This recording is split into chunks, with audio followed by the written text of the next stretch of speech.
Alors salut à tous, tout d'abord permettez-moi de vous souhaiter de magnifiques fêtes de Noël et déjà une très bonne année à tous. Aujourd'hui on va voir un monstre, un deuxième monstre de la marque SI. J'ai nommé le SI6 3D.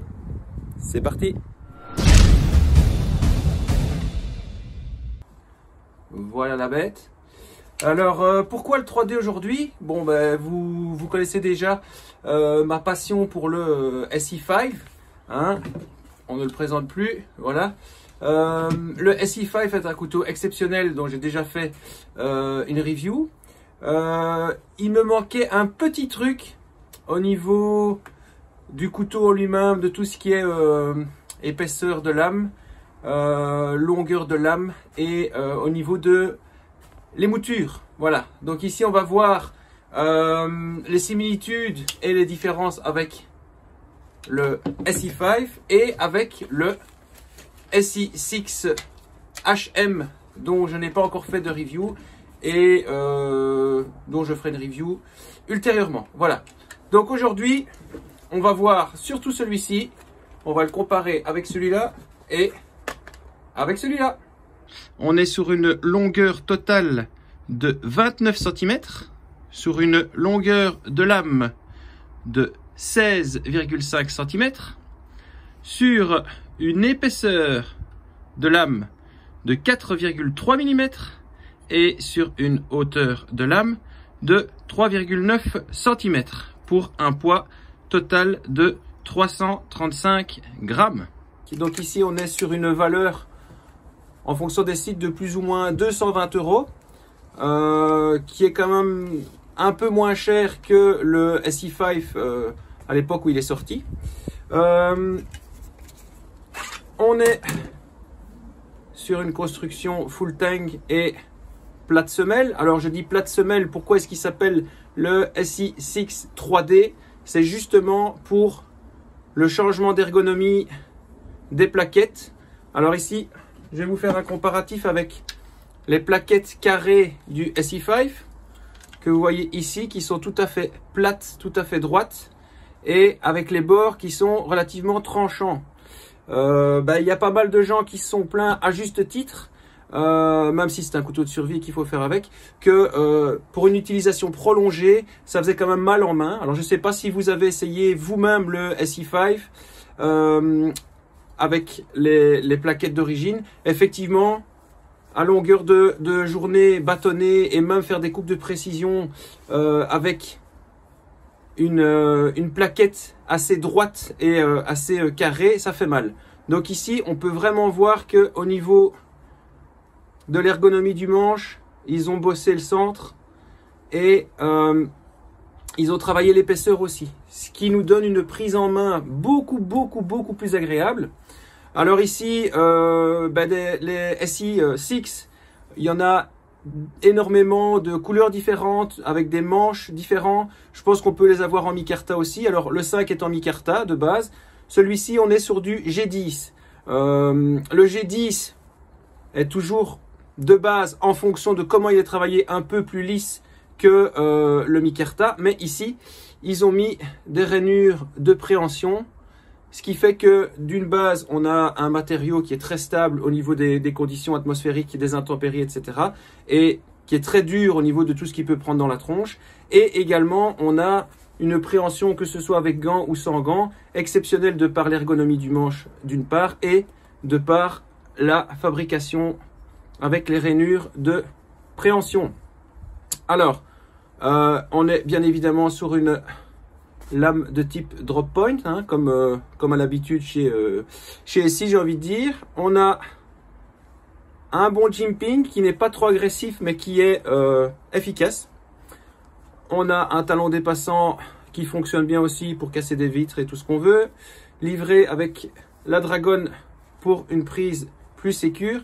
Et alors ici, la grosse différence pour moi, les grosses différences pour moi avec le SI5, c'est que d'une part, je vous montrerai les lames tout à l'heure, le SI5, on est sur une émouture plate partielle, c'est-à-dire que à partir de ce niveau-ci, on commence le tranchant. Ici, on est sur une émouture plate totale. Ce qui fait que pour moi, au niveau travail de précision, je dis bien au niveau travail de précision, ça rentre plus facilement, c'est plus agréable. Et ce qui manquait aussi sur le 5, on a ici le finger choil pour les coupes de précision. Voilà, ça c'était vraiment ce qui pour moi fait de celui-ci peut-être un meilleur couteau de bushcraft. C'est discutable, hein, c'est discutable, tout à fait discutable. On a une épaisseur qui est moindre. Alors si vous vous souvenez de ma vidéo sur le Tops Bob, moi ce qui me plaisait pas d'une part, c'était que c'était une plate partielle et que il était beaucoup trop épais et pas assez haut pour arriver à quelque chose de correct. Ici, on a une lame qui est suffisamment haute. On est sur du un peu plus de 4 mm, ce qui est quand même 2 mm de moins que le 5, et en émouture plate totale. Donc, j'ai vraiment trouvé mon bonheur avec celui-ci, même si je ne vais pas renier mon premier couteau, le SE5. Celui-ci est vraiment génial. Voilà.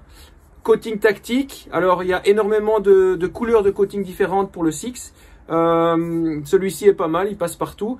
Vous voyez qu'il a déjà pris pas mal dans la tronche au niveau bâtonnage et le coating tient super bien. Donc, vraiment top. Pour ce qui est de l'historique de la marque, hein, Randall's Adventure et tout ça, allez revoir l'historique de la marque sur mon tuto sur le 5. Voilà, on va passer à l'étui. Alors, c'est ici que le bas blesse un petit peu. Étui qui est représenté sur certains sites comme étant un étui en Kydex. Connerie totale. Ici, on est sur un plastique dur. Alors, plastique de qualité, certes, hein, on a toujours les mêmes caractéristiques avec l'évacuation d'eau, le système multiport. On a quand même le clip en métal typique de chez SI. Par rapport au 5, là, malheureusement, il perd des points. Là, on est sur du pur Kydex d'excellente qualité avec la petite vis de rétention qu'on n'a pas ici. Alors, la rétention est bonne. Ici, je le mets dedans. Voilà. Quand je prends la dragonne, il n'y a absolument aucun bruit. On a des crénelures d'ouverture à une main, un pouce, c'est très bien. On a le petit bruit typique du clip qui nous montre que le couteau est vraiment bien tenu. Et moi ici, je le porte un peu bas, donc j'ai mis les accroches, pas ici, mais là. Comme ça, ça me permet d'avoir un accès plus facile aux manches. Ce que je lui reproche, l'étui plastique, c'est que à ce niveau-ci, voilà, quand on rentre la lame dedans, la lame est tellement rasoir en sortie de boîte que si on ne la rentre pas exactement dans l'axe, eh bien, on découpe un peu le plastique. Ça, c'est dommage pour le couteau. Mais pour le reste, c'est nickel. On va voir maintenant ce qu'il a dans le ventre. On va commencer par une bonne coupe à la volée. Alors, vous voyez qu'ici, avec l'ergonomie du manche, bien sûr, on peut le tenir ici, mais on peut aussi le tenir sur le tiers restant, ce qui est plus facile une fois qu'on a mis la dragonne.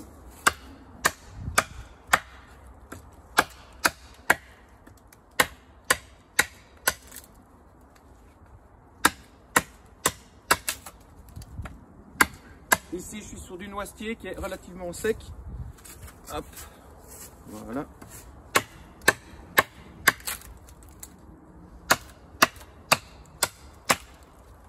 Et le coup de la fin. Voilà.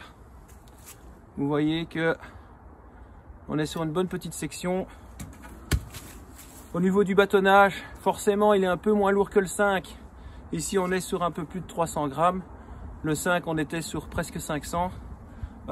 Néanmoins, on a quand même pas mal d'inertie dans la lame. Et avec ce système-là, je recommande fortement quand même de mettre la dragonne pour pas perdre le couteau. Mais l'attaque est bonne, ça rentre bien.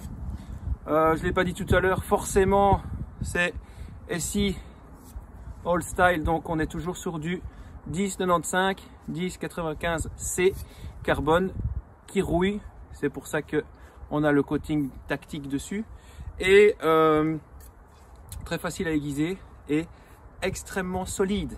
Alors, ça va peut-être pas plaire à certains. Il y en a beaucoup qui comparent SI à RAT. Ok, c'est les mêmes designs, c'est le même fond. Au niveau de tout ce qui est traitement thermique, ça n'a rien à voir. Encore une fois, allez revoir les vidéos du cinglé Joe X. Vous verrez bien qu'au niveau du traitement de la lame, même s'ils ont l'air tout à fait similaires, ce genre de couteau, c'est pas pour rien qu'il y a quand même une différence de prix, une belle différence de prix. Et là où ces lames-ci encaissent bien, de l'autre côté, c'est très vite réglé.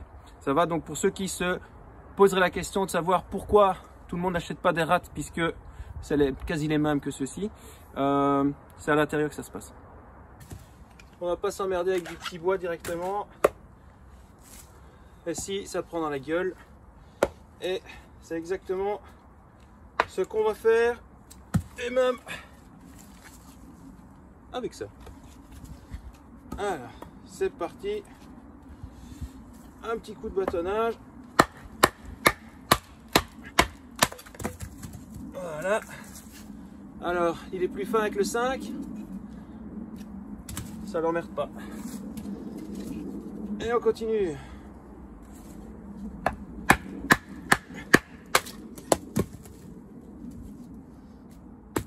Voilà. Je sais pas si vous voyez le truc que j'attaque. Voilà. Là, on a un beau nœud. On va voir si ça le fait.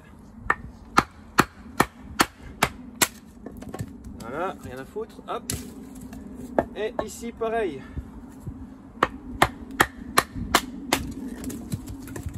Et la dernière mise à mort.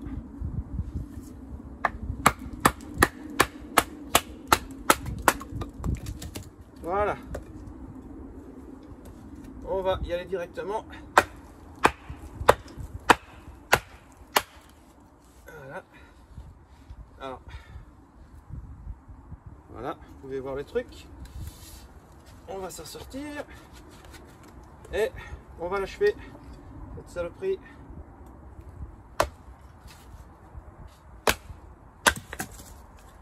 Et voilà. Hop.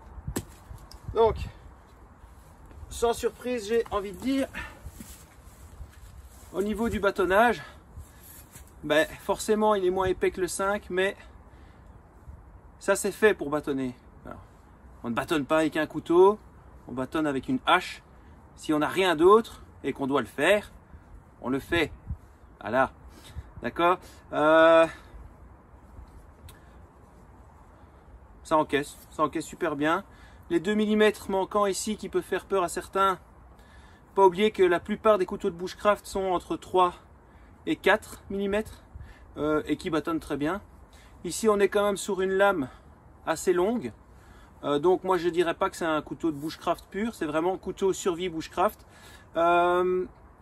Les 2 petites choses que je pourrais regretter sur ce couteau, c'est le fait qu'il n'ait pas mis de bow drill Divo. Vous savez que moi j'aime bien le feu par friction à l'archet. Surtout pour un couteau de bushcraft, je trouve qu'ils auraient pu mettre des 2 côtés, comme sur le tops, un bow drill Divo. Et toujours ce même problème d'arête avec le coating dessus, où je ne vais pas vous faire l'affront d'utiliser un Firesteel aujourd'hui parce que ça ne fonctionne pas. Donc soit vous passez un coup de lime, soit comme tout bon bushcrafter, vous avez votre grattoir avec votre Firesteel. On va passer aux coupes de précision avec notre petit finger choil. C'est parti.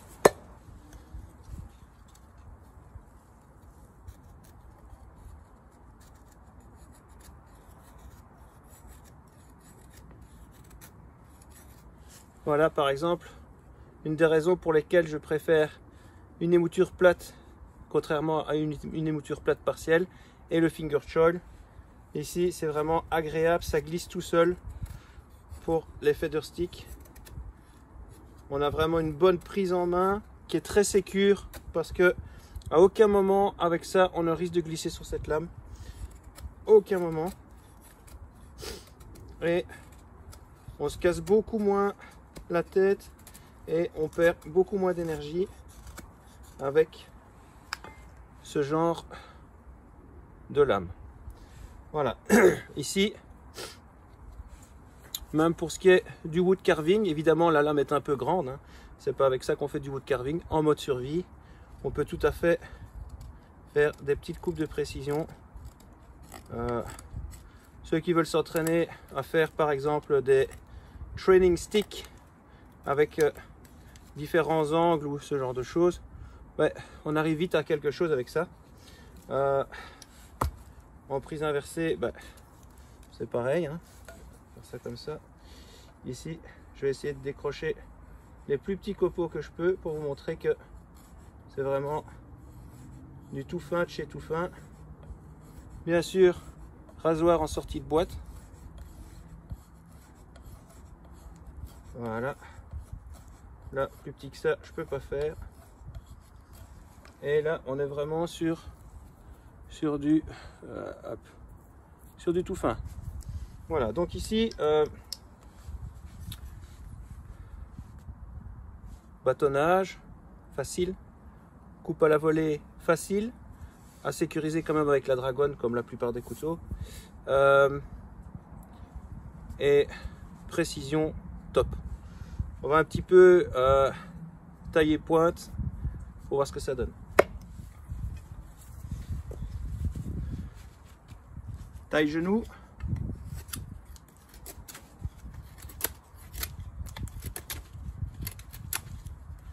Ici, on est sur du bois très sec et néanmoins, c'est d'une facilité vraiment déconcertante.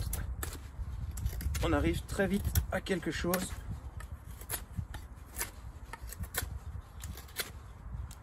Oui, ça va très vite. En prise normale, eh bien, je vais aussi utiliser le finger choil.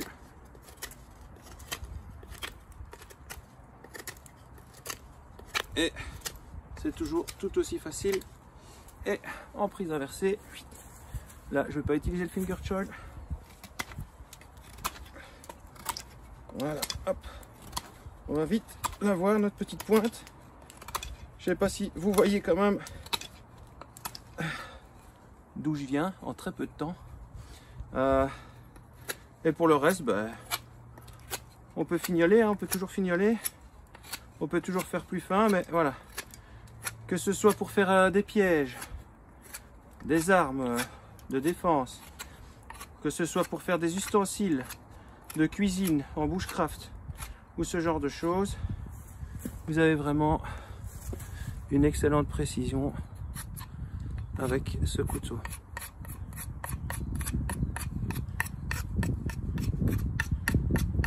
Voilà, je lisse la pointe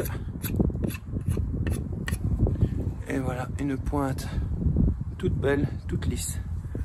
Voilà, merci Ki, merci SX6.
Voilà, alors comme je vous expliquais la différence entre le 6 3D, le 6 HM et le 5.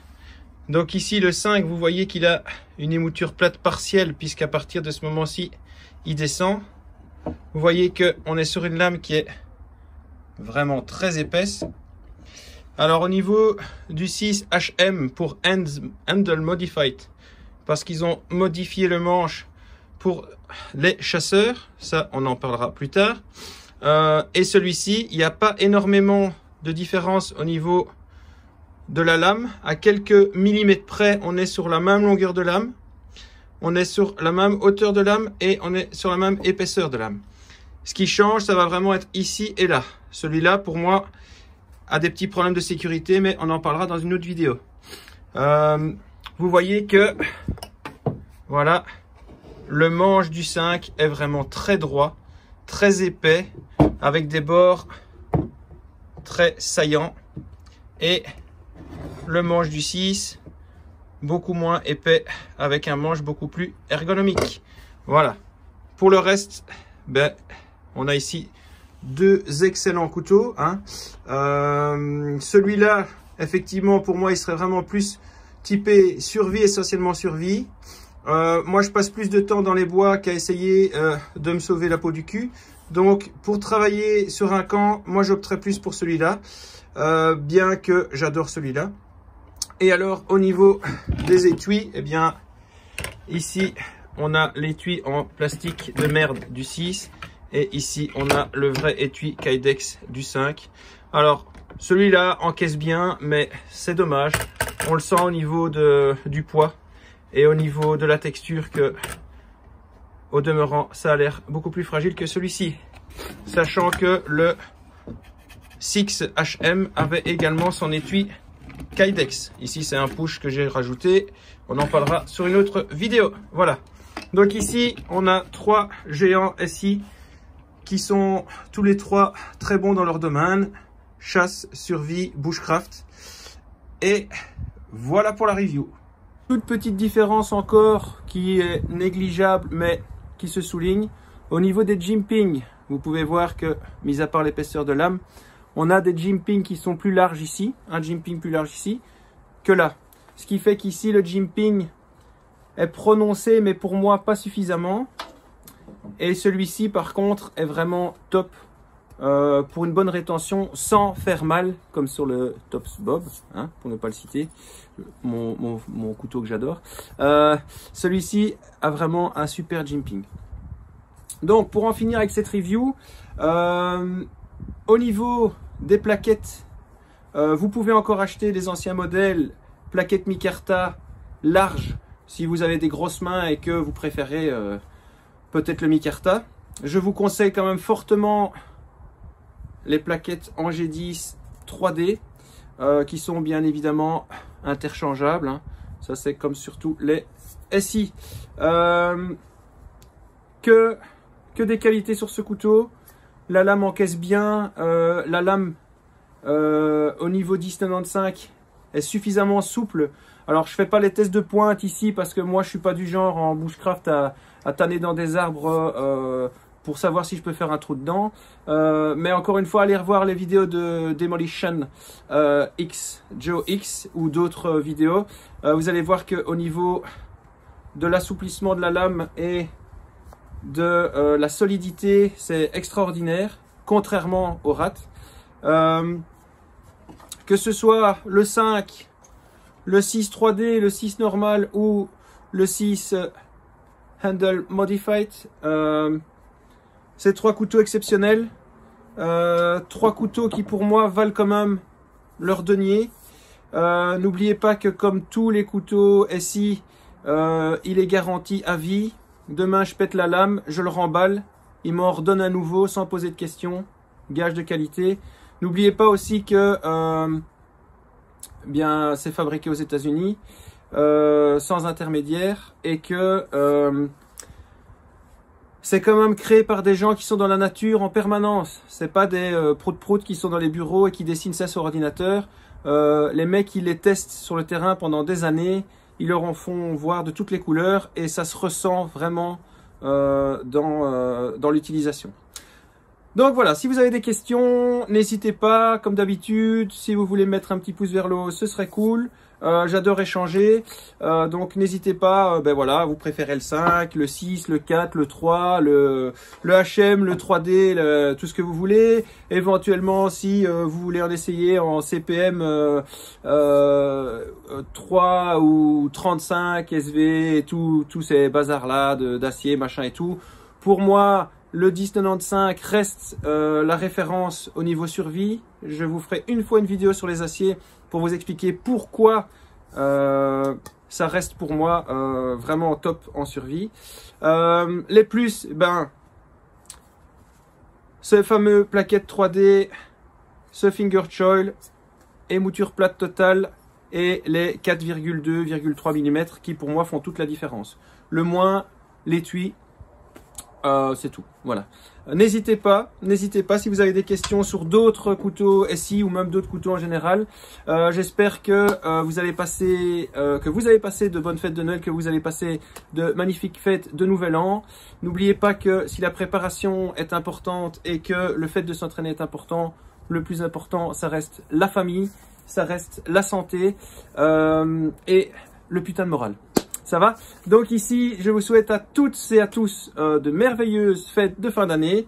Et puis, ben, comme d'habitude, les gars, achetez, pas trop de folie, comme moi. Sortez, testez, rendez-vous compte de vos faiblesses pour en faire des forces. Rendez-vous compte de leurs faiblesses pour savoir les utiliser et pour savoir aussi quand les utiliser.